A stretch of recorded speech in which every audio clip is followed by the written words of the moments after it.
ebidensya, resibo, walang lusot ang may atraso. Ang mga resibong nakalap ngayong hapon. Happily married and pregnant ginang may kakaibang racket. Nag-aayos daw siya ng annulment para matuloy ang inaasam na hiwalayan ng kanyang mga customer. At ang siste, flexi payment ang kanyang ino-offer. Hiwalayan now, pay later.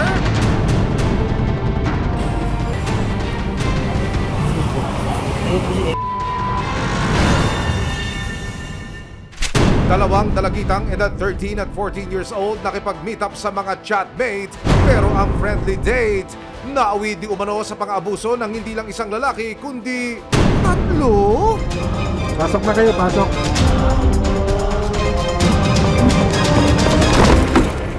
Ano man reklamo, bibigyan tugon. Bawat hinaing at problema, hakanapan ng solusyon.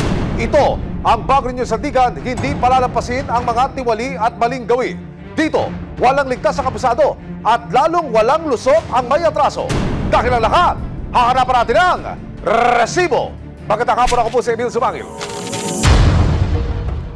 Mabilisang annulment papers sa presyong paluwagan lang dahil walang pambayad ng isang bagsakan. Pumayag ang biktima sa payment scheme na patak-patak lang pero nang ipa-verify sa korte ang lahat pala ng dokumentong ibinigay sa kanya, peke! Mahuli na kaya ng mga otoridad ang con artist di umano na nag-aala fixer daw ng annulment papers? Kamakailan naging mainit ang posibleng pagsasabatas ng diborsyo sa bansa habang hindi pa ito naaprubahan ng Kamara. Annulment ang tanging karapatan ng mga mag-asawa na gusto ng maghiwalay. Isa si Angel, hindi niya tunay na pangalan sa naghahangad na mag-file ng annulment dahil sa hindi magandang karanasan sa kanyang ex-partner. During marriage kasi, ang problema ko sa kanya is napakabatugan niya. May verbal abuse pa siya eh. Sinasaktan din niya yung mga bata eh. Sa kanyang paghahanap online kung sino ang maaaring makatulong sa kanyang nais na hiwalayan, dito niya nakilala ang babaeng tinawag naming si Rina na nag-o-offer ng rush annulment. Actually, 150,000 pa yun eh, na rush annulment, pero cash. So, hindi ko kaya ng cash. Kaya, isinantabi ko muna. Pero dahil wala raw siyang ganong kalaking halaga, may kakaibang alok sa kanya si Rina. Annulment paluwagan? Wow! Monthly payment ang peg! Parang hulugang appliances lang! Pero kailangan magbayad ka ng 35,000 na cash. Pero isang araw, matapos makapaglabas ni Angel ng kabuang halaga na 185,000 pesos, bigla na lang daw nag-chat si Rina para sabihin na na-scam daw siya ng kanyang tagalakad ng mga papeles. Sa pagsasaliksik ng resibo, hindi pala nag-iisa si Angel. Pinatulan din ni Monique ang annulment na paluwagan na inalok hindi umano ni Rina noong 2023. Na-meet ko siya December 2022, pero nag-start kami ng paluwagan is January 2023. Pero tulad ni Angel, nangatwiran si Rina kay Monique na naloko rin siya ng tagalakad ng papeles. Pero para daw makasiguro sa papeles na ibinigay sa kanya ni Rina, nagpasya sina Angel at Monique na ipa-verify sa korte ang mga dokumentong hawak nila. Nang sumagot ang korte tungkol sa kanilang katanungan, Pina-verify ko doon kung yung mga document ko ba legal. Tapos it turned out na peke pala yun.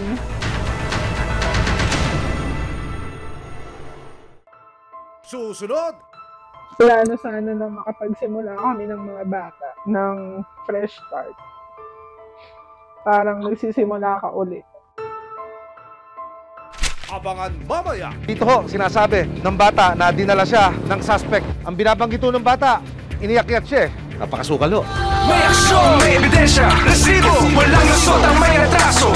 May aksyon, may ebidensya, resibo, walang lusot ang may atraso. Dalawang ginang na sina Angel at Monique kumagat sa annulment paluwagan na offer ni Rina. Hindi niya tunay na pangalan. Nakipa-verify sa korte kung legit ang annulment papers na nilakad daw ni Rina.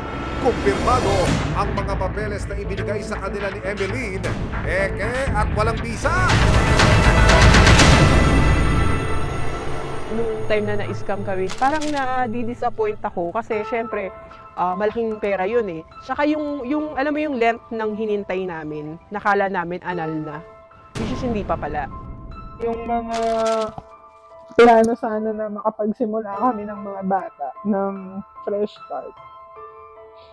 Parang nagsisimula ka ulit.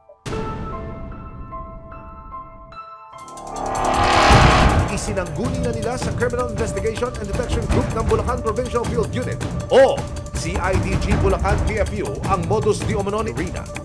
Tayo po ay narito ngayon sa satellite office ng CIDG Bulacan Provincial Field Unit. Makakausap po natin yung mga operatiba, yung Deputy Chief, para sila na ho ang magbigay ng detalye kung paano pinild up ang kaso at paano nila ito inoperate.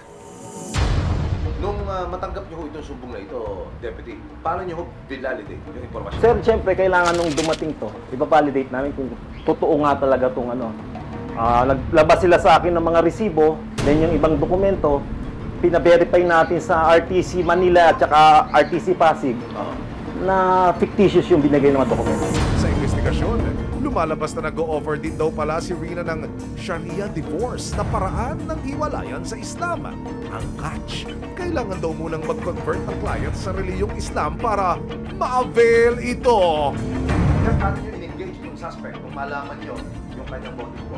Through text messages ng mga complainant, nandito rin kami na laruin lang nila kasi nung una, umayaw eh. Nung nasabing ibabayad yung buo, nag-goal. Nang magkasundo na sa oras at lugar kasama ang resibo, isinagawa ng CIDG Bulacan ang entrapment operation para madakip ang suspect.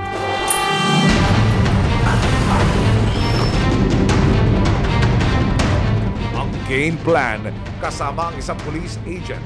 Magpapanggap si Angel at Monique bilang bagong mga kliyente na mag-a-avail ng Sharia divorce sa isang fast food chain ang napagkasundo ang Pizza Place. Matapos ang mahigit isang oras na paglilitan, dumating na si Rina, ang fixer na scammer di umano, nagdadalang tao pala. Kasama rin niya ang isang batang babae na kanya raw palang anak. Bakit naman idinamay pa ang mga bata, ma'am? Susunod, makalipas ang wala pang isang oras na pag-uusap,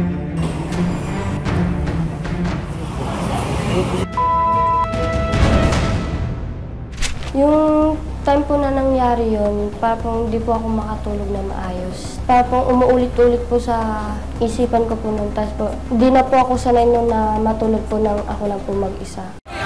May ebidensya, resibo, walang lusot ang may atraso. May ebidensya, resibo, walang lusot ang may atraso. isang babae ang nag-aala fixer ng annulment online at ang kanyang offer, annulment ala paluwagan. Pero ang kanyang pag-aayos ng mga papeles, isang scam daw pala. Dalawa lang sina Angel at Monique sa mga nabiktima di umano ni Emmeline. Kayo ang complainant dito, kayo ang pinoko. Hindi may pwedeng siyang masusunod sa inyo.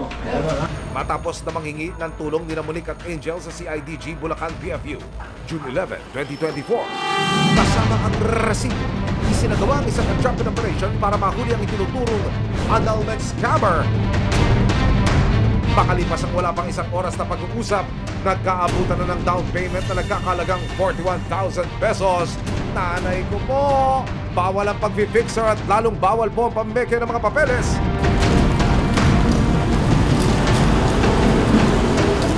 Layo niyo yung bata, layo niyo yung bata. Ikaw hindi ka naman manahimik kung magwat sa balak ito. Ano man ang sasabihin, hindi maaaring gamitin pabor o laban sa'yo. Matapos mabasakan ng kanyang mga karapatan, dinala na ang suspect sa custodial facility ng Bulacan. Dito, kinumpronta na ni na Angel at Monique si Rina. Inubos na yung pasensya mo, diba? Sinabi ko sa'yo, pinigyan ka hanggang next week. Gawin mo ng paraan yan, or papakulong ka na. Nang makapanayam ng resibo ang suspect, depensa niya. Ito yung mag-check ko talaga. Siyempre, wala naman pong naniniwala eh. Alam mo na fake yung binigay mo dokumento. Kasi yun nga, yung February na na nalaman ko po na po, ginagawa ko naman pala. Bakit hanggang ngayon ginagawa ko? Hindi na po siya, Sharia po yun. Isa ko sa nagpalabas ng pagpapatunay na peke ang mga papeles ng suspect, ang Pasig City Regional Trial Court. At dito ko sa dokumentong ito, yung certification na kanilang nilabas, 7 dokumento na nakalap o na-recover mula sa suspect ang lumalabas na puro peke, fraudulent at pinirata. Naharap si Rina sa kasong estafa at falsification of public documents. Kung sakaling mapatunayang may sala, maaari siyang makulong ng 6 hanggang 12 taon. Kung kukuha sila na magpoproseso ng kanilang annulment case, yung legit, kailangan mag-verify rin sila kung totoo nga yung taong kausap nila. Sayang ang pera, sir, hindi pinupulot ang pera. Hindi maikakailang it's complicated ang usaping hiwalayan. Pero sa panahong broken-hearted ang mga biktima, huwag namang abusuhin ang kanilang kahinaan. Sa San Isidro, Montalban, 2 dalaga ang nayayang mag-inuman ng isang binatang na-meet nila online. Nang sunduin sila ng binata, kasama pa raw nito ang kanyang pinsan at tiyugin. Habang nagiinuman, bigla na lang daw silang nawala ng malay at nang magising, nakahiga na sila sa kama at di umano'y pinagsasamantala na. Mabigyan kaya ng hustisya ang sinapit ng 2 dalaga? Madaling araw ng Agosto 2023 nang dumating sa opisina ng Barangay San Isidro ang mga magulang ng mga dalagitang sina alias Jenny, 13 taong gulang, at Rica, 14 na taong gulang. Nag-complain po sila, may kasama yung 2 bata. As bouncy officer, pinuntahan po namin.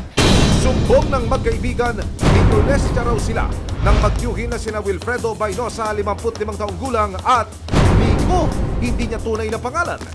Ang pinangyarihan ng insidente, liblib at malayo sa tirahan ng mga dalagita. Ma'am, saan tayo papunta ngayon? Si Chipintor po. Diyan ho nangyari yung krimen. Opo. Ano ba itsura niyan? Para ho maintindihan natin mga kababayan.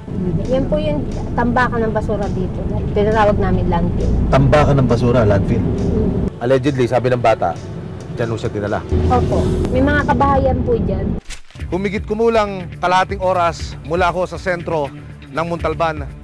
Narating ho namin itong lugar ng pintor. Itinuro po sa kanya at ikinuwento kung saan po nangyari yung mismong krimen. At tambakan ho ng basura ito, yung bandang tuktok. Pero itong lugar na ito, umaalingaso na yung amoy basura. Dito ho, sinasabi ng bata na dinala siya ng suspect. Napakasukal ho pa. Mami, halika. Ito. Ang binabanggit ho ng bata, iniyak-iyak siya. Pero nagiba na ho yung hagdan, paakyat. Ito'y parang pigiri ang itsura na inabandona na. Napakasukal ho. Sa gabay ng Violence Against Women and Children Officer ng barangay, inilahad sa amin ni Jenny ang buong pangyayari. Mga bandang 7:40 po, nagsabi po siya sa akin na may nag-aaya daw po sa kanya ng inom. Hindi nakatanggi si Jenny sa pagpilit ng kaibigang si Rica na samahan siya. Dapat po hindi po ako kasama nun. Sinama niya lang po ako para daw po may kasama siya. Napagkasundoan ni Rica at ng lalaking chatmate na si Nico na sa isang convenience store daw sila nito susunduin. Sabi po namin yun, sige po. Pagdating sa pizza place, naking gulat ng magkaibigan na may kasama pang isang lalaki si Nico. Ang isang kanyang tiyugin na si Rene, hindi rin niya tunay na pangalan. Nagtaka po kami na lumagpas po ng maislap, tapos dumiretso po ng pintor. Nang makarating sila sa bahay ni Wilfredo na kapatid ni Rene, sinalubong daw nito ang mga dalagita at nagyaya ng inuman. Pinainom na po agad kami nun. Mga ganito po. Sa pangatlong tagay, unti-unti na raw ng hina at nawalan ng malay ang magkaibigang Jenny at Rica. Dito na raw walang awang inabuso di umano ng mga lalaki ang 2 dalagita. Nagising po ako noon, nasa kama na po ako. Tapos may lalaki po dito sa gilid ko, tapos may lalaki po sa unahan. Nang magising si Jenny, wala na siya sa bahay ni Wilfredo. Nung pagkagising ko po ulit, nasa baba na po kami. Dinala po kami sa bahay po ng kuya ko. Nakita rin niyang tila tulala na ang kanyang kaibigan. Nalaman ko na lang po yung nangyari sa kanya nung nag-usap po kami sa barangay. Nang makauwi sa kanilang bahay, dito na nila ikinuwento sa kanilang mga magulang ang pang-abuso di umano na kanilang sinapit. Dumiretso kami ng presinto. Kaya pagdating sa presinto, di ko naman alam kung ano din nangyari. Sa kablangko na ako yung mula yung sinabi na yun. Sinubukan pang hanapin ng VAUSI officers at ng mga pulis ang magtiyuhing sina Wilfredo at Rene. Pero napag-alamang nag-exit mode na raw ang dalawa mula sa sitio. Base sa salaysay ni Jenny, si Wilfredo raw ang tila nagbigay ng atensyon at nagpakita ng motibo sa kanya habang nag-iinuman. Isa lang po ang in-identify niyang tao na nang abuso sa kanya. Meron siyang isinalaysay dito na si... pero kasama lang nila uminom. Ang kaibigan ni Jenny na si Rica, pinili raw na hindi na magsampa ng kaso dahil sa takot. Merong message dito tungkol yung para bang hinahabilin niya na yung kaso sa iyo. Ibig sabihin, siya ayaw na niya sumali sa kaso. Ano ba yan? Ano ba ibig sabihin niya? Sabi niya po, yung sa'yo na nga lang. Sabi ko po, kasama ka. Okay naman na yung akin, sabi niya daw po. Pero dahil sa nararamdamang suporta mula sa mga magulang, si Jenny, buo ang loob na ituloy ang pagsasampa ng reklamo laban kay Wilfredo. Para po, hindi na po mangyari ulit yun. Yung ginawa niya po sa amin. August 8, 2024, formal lang nagsampa ng reklamo sa PNP Montalban si Jenny laban kay Wilfredo. Pumunta nitong August 8 ng alas 3 ng hapon para magsampa ng kaso. April 25, 2024, lumabas ang warrant of arrest laban kay Wilfredo. Ang ating suspect pala dito ay listed as Provincial Most Wanted ng Rizal. Humigit kumulang 1 taon na ang nakalilipas makaraang maganap ang krimen. Kamusta ka na, anak? Yung time po na nangyari yun, parang hindi po ako makatulog na maayos. Parang umuulit-ulit po sa isipan ko po nun. Tapos po, hindi na po ako sanay nun na matulog po nang ako lang po mag-isa. Matapos ang isang buwang paghahanap ng mga operatiba, May 2024, isang tip ang nakuha ng CIDG DSOU sa posibleng pinagtataguan ng suspect. Nung napagtanungan ng ating tropa ay nung binanggit yung pangalan swerte yung ating tropa. Dahil yung tricycle driver, naihatid niya doon sa residence ng ating suspect. June 1, 2024, kasama ang resibo, nagtungo ang CIDG DSOU sa Quezon City para hulihin si Wilfredo. Palabas na kami, palabas na. Parang diskarte. Nakita mo yung mobile. Kanina. May pasok dyan. Pagkanan, pakaliwa. Lakad yun, may kahit dalawa kami dito, Paps. Mauna ako. Para pagka sigurado na na kukuhain na, tatawag siya, pasok. Pasok na kayo, pasok. Positive yung sabi. Sa hudyat ng naunang pulis sa lugar, pinasok na rin ng iba pang operatiba ang bahay ng suspect.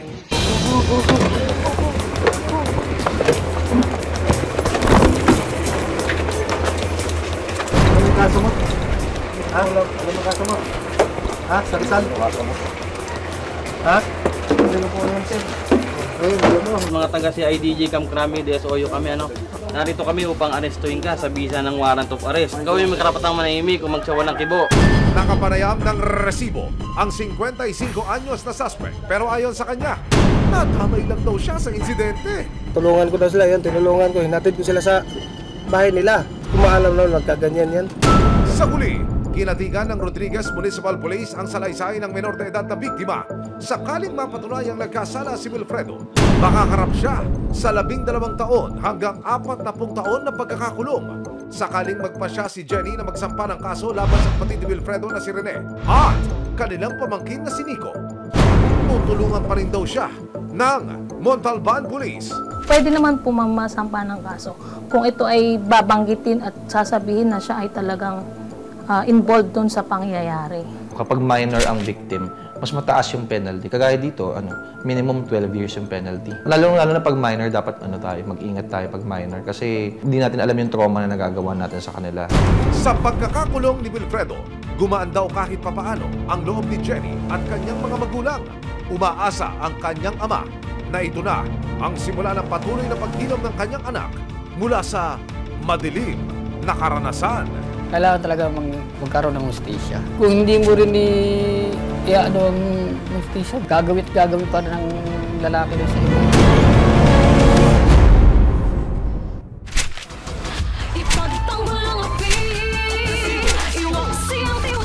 Sama-sama nating ituwid ang tiwali at baluktot. Itakwil ang maling gawi at modus na bulok. Walang ligtas ang kabisado at lalong walang lusot ang may atraso. Dahil ang lahat, hanapan natin ang resibo. Hanggang sa muli, ako po si Emil Sumangil. May aksyon, may ebidensya, resibo, walang lusot ang may atraso.